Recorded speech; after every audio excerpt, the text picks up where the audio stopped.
Drastic changes have been taking place in the South Bronx. You know about SoBro, right? No?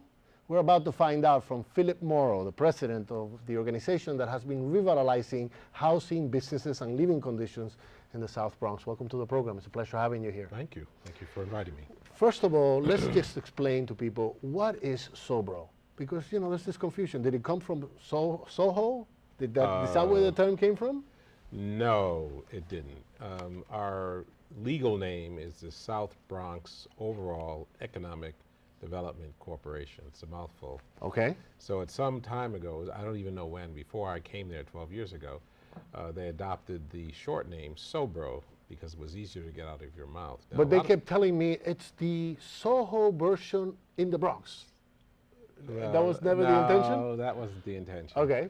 But South Bronx, SoBro, it's a nice, Okay. it has a nice sound to it, don't you think? So, And yeah, absolutely. So yeah. what is the goal there? we're an economic development organization, and our original purpose was revitalization of the Bronx, bringing business and jobs and employment and education and training to the neighborhood. We were formed in 1972, 35 years ago. And at that time, as you know, there was a lot of problems, and there were a lot of problems in the Bronx. And businesses were fleeing, residents were fleeing, the neighborhood was being destroyed, burning. Yeah. And so our organization was formed really to try to stop the flight of business and jobs, and to work on industrial development and commercial revitalization, and try to do something to intervene. And Obviously that's been turned around. That's been turned around. That was the beginning. As time went on, we went into workforce development, trying to match people in the neighborhood with the jobs that were coming in, with the employers that we were bringing to the Bronx and helping finance. And we've expanded then also into youth services. So we have a very substantial youth program. We also do housing as well. We started that about 12 years ago. So we build housing for low-income families and for homeless people, and for housing for people of special needs, and we do we're starting now with moderate and middle income housing. So we do housing, economic development, workforce development, youth services, all of those things. How big an area are we encompassing? We cover the whole South Bronx? We cover the entire area. We cover the entire Bronx, to be honest with you, because we don't really have borders in that way, in a defined way. If you asked us, we might say Fordham Road is our northern border. We cover everything south of Fordham Road, but actually we have projects above Fordham Road, so that doesn't really hold up. So our charter allows us to really go anywhere in the region, but we're focusing on the South Bronx, and a lot of our activity is in what I call the South Bronx, or downtown Bronx, Mott Haven, and that area, and we do a lot of work there. That's where our office is, and that's where the SoBro Center is. So what happens in your office? You have all these other programs there. What goes on there? Well, it's a busy place. I know. SoBro Center is 30,000 square feet. We have classrooms there. We have after-school programs. We have a computer center. We have all our economic development staff is housed there. And we open at 8:30 in the morning, close at 9 o'clock at night, and the place is busy all during those hours with all of those programs and activities. We have adult education, basic ed, and ESL, so that people are coming there in the evening for classes in English and for basic education and GED. I think we're showing right now, as you speak, some video of what goes on in some of those classrooms. Okay, yes, and that activity goes from morning to night. So some of it's part-time in the evening, and some of it's all day. We have welfare to work. We have programs, diversion programs for people applying for public assistance. They come there to be assessed and evaluated, and hopefully to be sent to a job. And and we do job placement and job development, and we work with employers. We help them get business. So it sounds like you're involved in everything that goes on. Well, everything that's related. It's got a central core, which is economic development.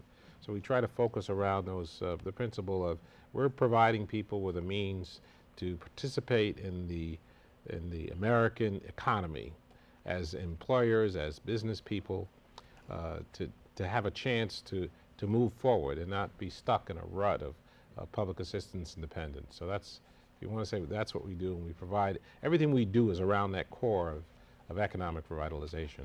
And tell me about your success. How can you measure your success, and tell me some of the major accomplishments? Well, we're very much outcome oriented. As you said earlier, that things have changed quite a bit in that community.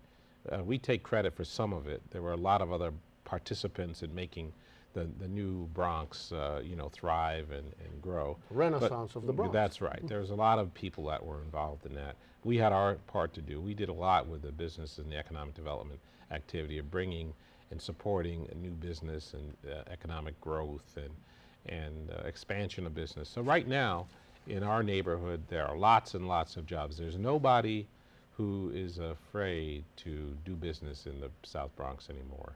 There's no business that doesn't come. We're responsible that for makes a big difference right there, right, economically for the whole borough. Right. We're responsible for the Port Morris Economic Development Zone, which is the area of east of Bruckner, below Hunts Point. And that in Port Morris, for example, now we have the New York Post printing plant, which is brand new, a big project that was built there. And the Post is printed right there in the South Bronx. Federal Express has just built a brand new regional facility in Port Morris in the rail yard. We have Manhattan Beer. The president of Manhattan Beer is our chairman. It's a huge business, got 1,200 employees, and they came there with 20. So we have these businesses that are thriving and in our neighborhood and that are growing and expanding and providing jobs and opportunities. And we help facilitate those investments and those developments. So what motivates, what's your day like? What motivates you to do this? I mean, tell me what an average day for you as the guy who runs this operation. Well, can I say this? I've been in this business since the 60s.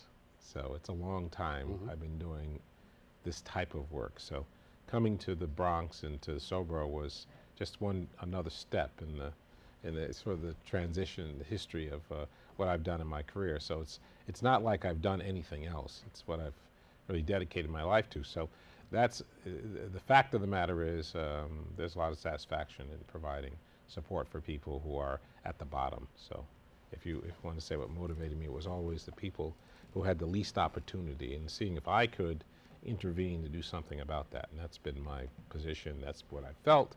That's how I lived. That's what I've done with my career. So your job is to supervise all these programs that are all going on at once. Yes. Well, yeah. Well, fortunately, we have an excellent staff there at SoBro. So when you look at all of the activities, much of it runs with very little involvement from me because the people know what they're doing. We select good staff.